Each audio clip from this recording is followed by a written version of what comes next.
सियासत में ना कोई दोस्त होता और ना ही कोई दुश्मन। जी हां, अपना दल इसके बागी नेता हेमंत चौधरी ने भारत के सीमांत जनपद सिद्धार्थनगर जिले से नई पार्टी का गठन का ऐलान किया। मंगलवार को अपनी नई पार्टी राष्ट्रीय जनक्रांति पार्टी का गठन करने के बाद राष्ट्रीय अध्यक्ष हेमंत चौधरी ने इस मौके पर आए अपने सैकड़ों समर्थकों को संबोधित किया। हेमंत चौधरी के नई पार्टी के गठन के बाद फिलहाल अपना दल इसके करीब सारे ही पदाधिकारियों ने इस्तीफा देकर इनकी पार्टी की सदस्यता ग्रहण कर ली है।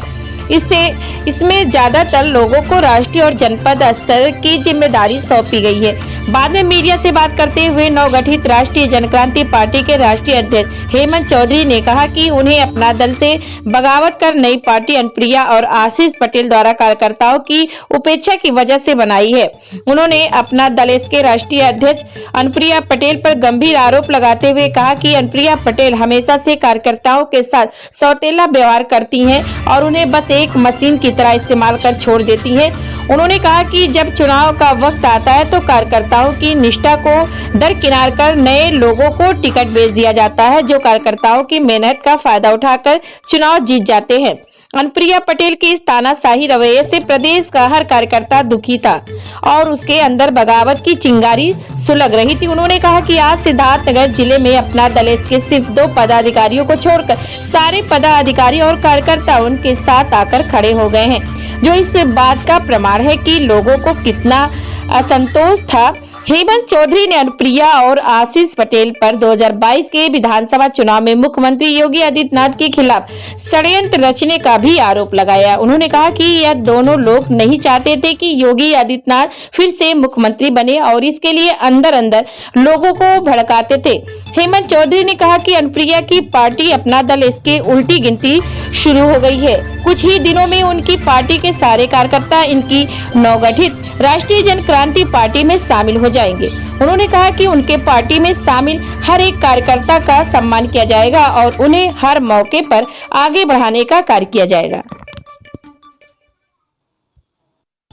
आज आपने एक नई पार्टी का गठन किया है, वो पार्टी कौन सी है और आपको क्या लगता है, क्या सोच के आपने वो पार्टी? देखिए, आज जो पार्टी का गठन हुआ है उसका नाम राष्ट्रीय जनक्रांति पार्टी है। लंबे अरसे से हम लोग पूरे प्रदेश में बैठक, खासकर अपना दल से इस्तीफा देने के बाद हर जिले में जो है हम लोग बैठक किए।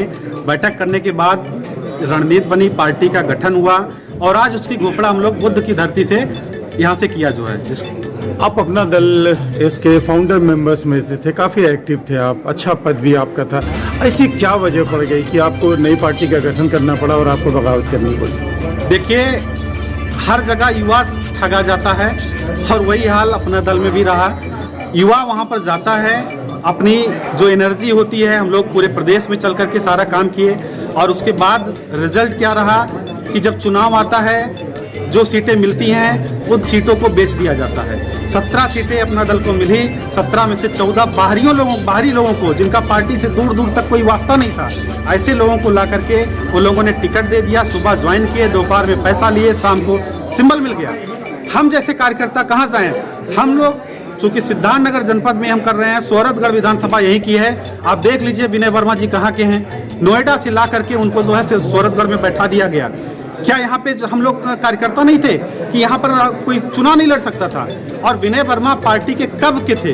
कभी तो आप लोग इतने दिनों से हैं, कभी उनका नाम तक नहीं सुने हैं और आज वो लेके जो है अपना बैठे हैं। खैर, गलती विनय वर्मा की भी नहीं है। जब वहाँ पे दुकान खुली है, बोली लग रही थी, तो जिसने सबसे ज्यादा बोली लगाया उसको मिला। वो बोली विनय वर्मा ने लगा दिया, सबसे ज्यादा उनको मिल गया। मेरे पास भी अगर पैसा होता, मैं अगर लगाता बोली, तो हो सकता था मुझे भी मिल जाता। तो ये सारी चीजें रही कि इससे सभी लोग, हम ही नहीं पूरे प्रदेश के कार्यकर्ता नाराज हैं और कहीं ना कहीं आने वाले दिनों में वो सभी लोग हमारे साथ जो है जुड़ने को तैयार हैं। अभी आप भाषण दे रहे थे तो उसमें आपने कहा कि मुख्यमंत्री और मतलब आपकी जो पहले की पार्टी के जो सुप्रीमो हैं उनके बीच काफी अनबन की बातों का आपने कुछ जिक्र किया। देखिए, क्या मामला? 2017 का जब चुनाव खत्म हुआ, सरकार बनी, उसमें अपना दल को एक कैबिनेट और एक राज्य मंत्री मिला था, सभी लोग जानते हैं। उसमें राज्य मंत्री का शपथ तो करवा दिया गया अपना दल के द्वारा, लेकिन ये पता था आशीष जी को कि इनको एमएलसी मिलने वाला है। तो इस वजह से उस कैबिनेट मंत्रालय को जो कोई विधायक पार्टी का होता, उसको शपथ न दिलवा करके उसको छोड़ दिया गया। कि मैं एमएलसी बनूंगा, उसके बाद एक कैबिनेट मंत्री का शपथ मैं लूंगा। इन्होंने एमएलसी बने तो, लेकिन उसके बाद इनको शपथ नहीं दिलवाया गया और उसका पूरा का पूरा सैकड़ा जो है मुख्यमंत्री जी के ऊपर इन्होंने फोड़ा। अंदर की बात बता रहा हूँ, मुख्यमंत्री जी के सर पे डाला कि मुख्यमंत्री जी नहीं चाहते हैं कि मैं मंत्री बनूं। यही कारण रहा कि उनके मन में कहीं ना कहीं ये चीज़ चुभ रही थी कि कब इनसे बदला लिया जाए। और जब 2022 का चुनाव आया, टिकट बंटवारा शुरू हुआ, तो हर सीट पर लगभग 2, 4, 5 लोगों को आशीष पटेल, अनुप्रिया पटेल यही बोले कि आपको मुख्यमंत्री जी नहीं चाह रहे हैं कि आपको टिकट मिले। तो मुख्यमंत्री जी का नाम इन लोगों ने पूरी तरह से बदनाम किया और इनका प्रयास ये था कि अगर इतना मैं बदनाम कर दूंगा इनको कि अगले चुनाव में अगर भारतीय जनता पार्टी की सरकार बनेगी भी तो इनको मुख्यमंत्री, योगी आदित्यनाथ जी को मुख्यमंत्री भाजपा नहीं बनाएगी।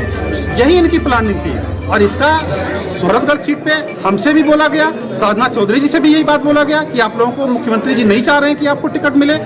अरे भैया, पार्टी आपकी, टिकट आपको मिला हुआ है, सीटें आपको मिली हुई है, भाजपा क्यों तय करेगी कि आपको किसको देना किसको नहीं देना है? ये तो आपका अधिकार है।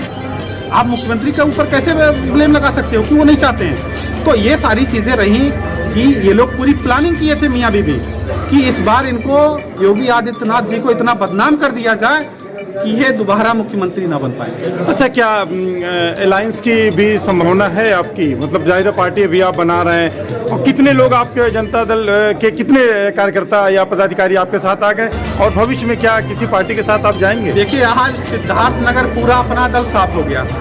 उनके पास 2 लोग बड़े मुश्किल से बचे हुए हैं। बाकी जितने भी अपना दल के पदाधिकारी थे, आज इस मंच पर आप लोगों के सामने उन्होंने पार्टी की सदस्यता ग्रहण की है और उनको कहीं ना कहीं पदाधिकारी भी बनाया गया। वही बात गठबंधन की, अभी हम लोग शुरुआत किए हैं। अभी हम लोगों को बहुत काम करना है, फिर उस मुकाम पे पहुंचेंगे। जब पहुंचेंगे फिर देखा जाएगा।